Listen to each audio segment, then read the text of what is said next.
Python is up there with being one of the fastest shooting weapons in the game, allowing it to shoot over 1,200 rounds per minute with modules and even further with weapon cores, should you prefer playing Gun Reload Simulator instead of the first Descendant.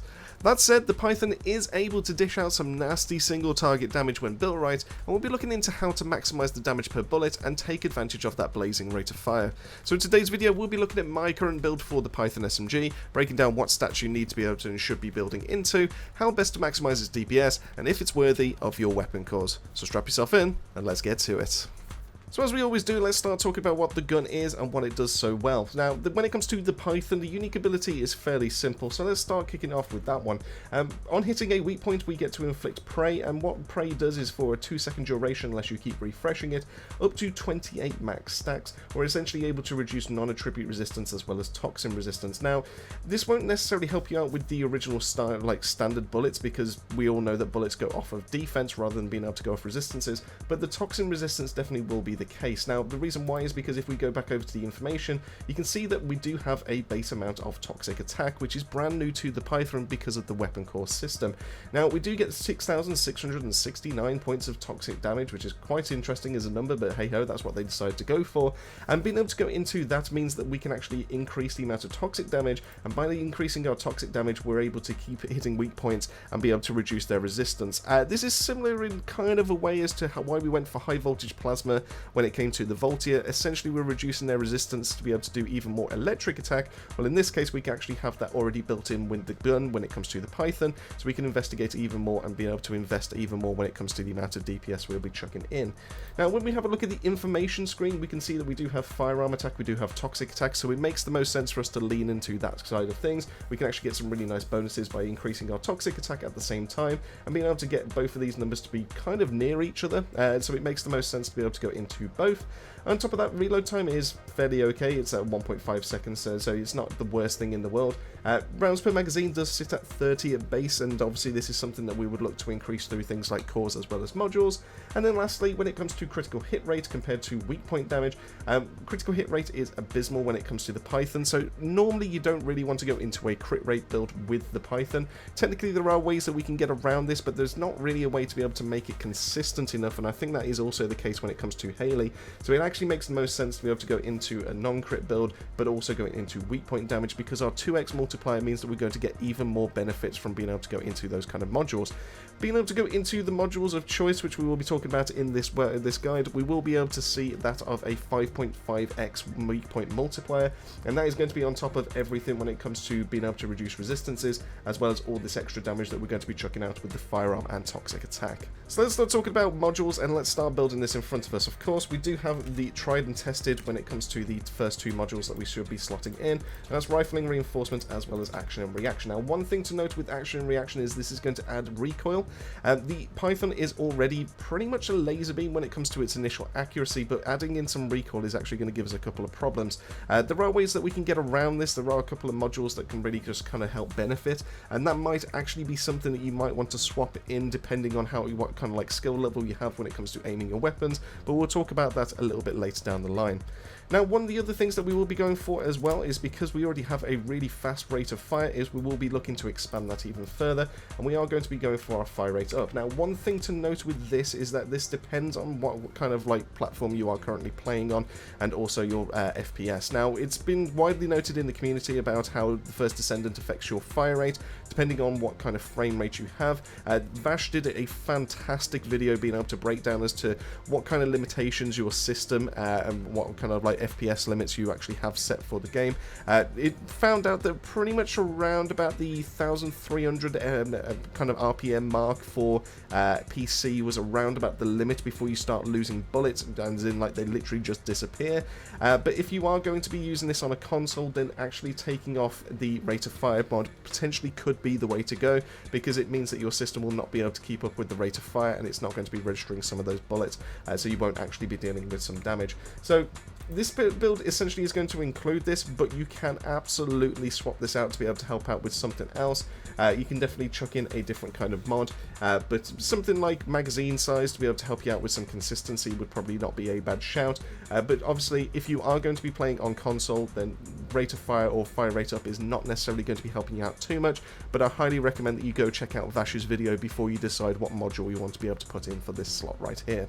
Now, we haven't finished off with the firearm side of things. We are also going to be chucking in one other mod, which is going to be one of the newer mods. That's going to be charge amplification. Now, how this one works is that it's really going to help us out with the amount of base damage that we do have when it comes to firearm attack, and that's going to be another 67%, so we're already up to 160% of our firearm attack, but this will absolutely tank our critical hit damage. So as you can see here, our critical hit is now sitting at a 1x multiplier, so we're not going to be really benefiting from that 5% chance. We will see the numbers pop up, but we won't be doing any extra damage, and that means that we'll just be able to be more consistent when it comes to the actual shots that are going to be coming out. We don't have to worry about those crits being able to actually just appear to be able to get the main bulk of our damage.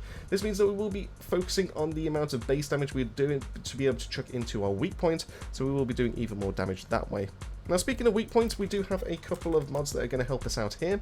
Most of the ones are going to be weak point sight as well as have aiming. Now, one thing to be able to note with have aiming is that this will then absolutely wreck your aim shot accuracy, because this will basically reduce it by 20%. So while it is a fantastic increase to your weak point damage, as you can see, we've now added in a 75% extra, but because of the 2x, it means that we get a 1.5x multiplier on our weak shot.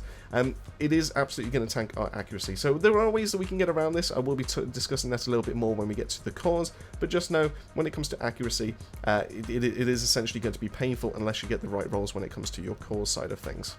Now, we've already mentioned about how we're leaning into toxic attack, so we're going to focus that a little bit more. Now, one thing to note here is that we will be putting toxic enhancement in here, but when it comes to the second mod on this one, toxic priority can be swapped out. Now, this depends on your skill level, this depends on how you interpret it, in terms of like actually you're able to control the recoil, be able to control the aim.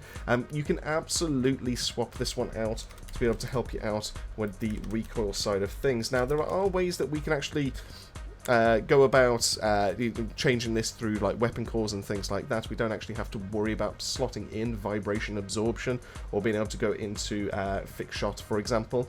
We can actually get it around a different way, but if you need a little bit of help to be able to keep some of those shots on target, to be able to help you out with DPS, then absolutely feel free to be able to swap out poison priority and being able to put in a recoil mod, and that is going to help you be able to stay on target for much longer.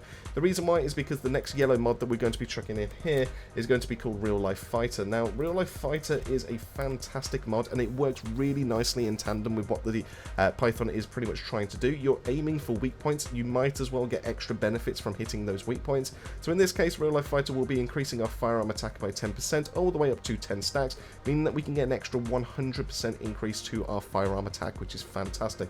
Now, obviously, once again, note that this does say accuracy minus 20%, so this in combination with have aiming is absolutely going to tank your accuracy, which means that it might be difficult for you to be able to land those shots initially, but if you do get the right rolls on your cores, it will not be a problem whatsoever. So once you get to that section, you'll be able to see why. Now, the last mod, this one kind of becomes a little bit more of a flex spot. Now, in terms of like the generic one, or being able to take this into like a boss fight or something like that, the best one that I probably would recommend is Ultra Precision Strike. Now, the reason why is because this is going to be increasing our weak point damage even further. I do believe this, because this stacks up to 90%, so because of the 20 stacks, and it means that we're getting plus 90%. Because of the 2x multiplier, I believe this means that we're getting a 180% increase to our weak point damage, which is fantastic. The main thing to kind of point out with this one is that if you are using this for mobbing, this isn't going to be the best in slot, because if you miss a weak point attack, it will then reduce your firearm attack. Now, you can definitely absolutely get away with it regardless. You don't have to worry about it whatsoever. It's still going to be a nice increase to the amount of damage you will be doing, even on shots that you've been missing, but it's still something that you should be factoring in, because obviously we will be losing anywhere just shy of 40% of our firearm attack. I think it works out to be around about 39% of our firearm attack, but obviously you can see that we've increased it by 160%, so it's not a huge loss, but you know, it's something that you do need to be able to work around. But this is going to be the main build that I do recommend. Of course, you can absolutely take out poison priority to be able to help you out with recoil. You can absolutely, when you're on consoles, be able to take out fire rate up to be able to put in a magazine slot, and then you can absolutely take out ultra precision strike for either of those to be able to help you out, being able, depending on the kind of situation you want. But this is definitely the one that I would kind of recommend to be able to use as your generic kind of build.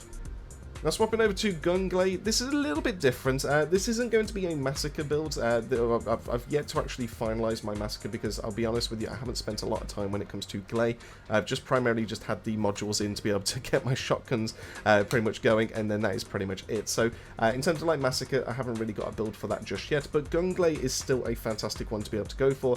The main kind of difference that we're going for is because we are going for unlimited ammo, and because it is really easy to be able to stack up rounds, you can absolutely run mental focus on this instead, and that allows us to be able to get up to those 150 stacks. Now this does also kick around for 2 seconds, which should be more than enough for you to be able to reactivate your ability and then be able to keep all of those stacks going. So this will give you more of a benefit than being able to go for sharp precision shot or real life fighter. Mental focus is probably going to be the best in slot for this one, and it doesn't require you to be able to hit those weak points. The other one that you can definitely go for if you know, ultra precision strike is still fantastic for this slot, but if you do manage to match this SMG up with other bosses, you can absolutely go for overwhelm. Overwhelm is a fantastic increase to the amount of damage you will be dealing, because you will be aiming for weak point damage in the first place, so you might as well be able to get all that extra damage. So this is going to be my GunGley one, and then this is going to be my generic kind of one that you should be taking out and about in your levels. So we're currently on the generic build, and I just wanted to kind of like show off like what kind of numbers we can expect from this one. I'm going to try anyway because these do actually move around, but as you can see here, even though I've got those 2 mods that have affected my accuracy, I still have pinpoint accuracy with this gun, and that is just the power of these weapon cores. So let's just aim for a couple of weak points, and then we can get an idea as to what kind of multiplier we're going to be getting from this. And there you go, 5.5% times weak point damage, and you can see all this extra damage. And this also works really nicely with being able to go for toxic focus rounds. This is really going to add even more toxic attack to it, which is going to benefit from all those multipliers. So you can see as to all this kind of damage as to how this all kind of works. But if I just go grab a couple of this, give myself a full reload, you can just kind of see as to how you can just absolutely beam away. And it is still a fantastic gun to be able to go out and about and just be able to take out into your missions. Now in terms of weapon cores, we do have 1 free augmentation, we do have 1 firepower, 1 tactical, and 2 precision. Now usually when it comes to precision, these aren't necessarily going to be useful, but in this case they are absolutely fantastic, and I highly recommend being able to get an aim shot accuracy as well as a recoil roll on here, and that allows you to be able to keep it as pinpoint accurate for as long as possible by holding down that trigger, because that rate of fire is really going to be exceeding just being able to stack up all that extra recoil. It's just going to start spreading out your aimed kind of accuracy. But your aim shot accuracy is going to kind of overwrite what we have with real life fighter as well as have aiming, and it means that we essentially have no downside with all the massive benefits that we have with those 2 mods. So I do recommend that you do go for a recoil as well as an aim shot accuracy to be able to get the most out of this gun. When it comes to your tactical though, technically people will possibly push you towards fire rate. The reason why I would suggest you don't do that is because of Vash's video. Going for extra fire rate really does put you at risk of being able to start losing some of those shots. So in this case, being able to go for extra rounds per magazine is going to be fantastic. I do think this is going to be better than reload time modifier, but you could make an argument either way for that. But rounds per magazine is still a fantastic roll. Firepower augmentation depends on what you're actually using this for. You absolutely can use this against a Colossus, and if that's the case, then feel free to be able to go for bonus firearm attack versus Colossus. But if you are looking for just using this in generic kind of play, if you're just looking to be able to use this out and about, then firearm attack roll at level 7 for the time being, and obviously level 10 when we get the cores is definitely going to be the way. Now when it comes to free augmentation, there are a couple of routes that you could take. Obviously you could go for your red kind of hit augmentation core to be able to go for some weak point damage, by all means be able to go for something like that. You definitely could get some extra kind of like utility to be able to help you out with like sprint speed and things like that, but I think it makes more sense to be able to, because it's already an SMG, it already has pretty good multipliers or numbers when it comes to moving around and everything like that. You could absolutely go for another tactical augmentation to be able to help you out with rounds per magazine, but I personally think that being able to go for your category of going for the attribute is going to probably be the best way to be able to go. Being able to go for toxic attack is going to give you one of the biggest increases to the amount of damage you will be chucking out, and of course, because we've already talked about its unique ability, you will be reducing their resistance to toxin, so being able to chuck out even more damage into that is going to be the way, I think. So in this case, this gave me the most amount of damage, and I do think this is the way that you should be building your Python. And with all that out of the way, that wraps it up on the video for my current Python build. Back in the early days, Python sounded amazing for Frainer builds, causing more toxic damage, but now it feels a little bit left behind and possibly due to a rework. Being an absolute bullet hose though definitely helps it to feel fun to use. It's just a shame that the weapon's usefulness is kind of tied to your FPS in the game. Fingers crossed for some sort of buff soon. But this is the section I want to hear from you. How are you finding Season 2 so far? Do you like using the Python outside of Massacre builds? And lastly, which weapon would you like to see next with core unlocks? Let me know all that and more down below. Massive thank you for making your way to the end of the video, and as I always say, keep yourself safe, keep yourselves well. I'll see you all on the next video.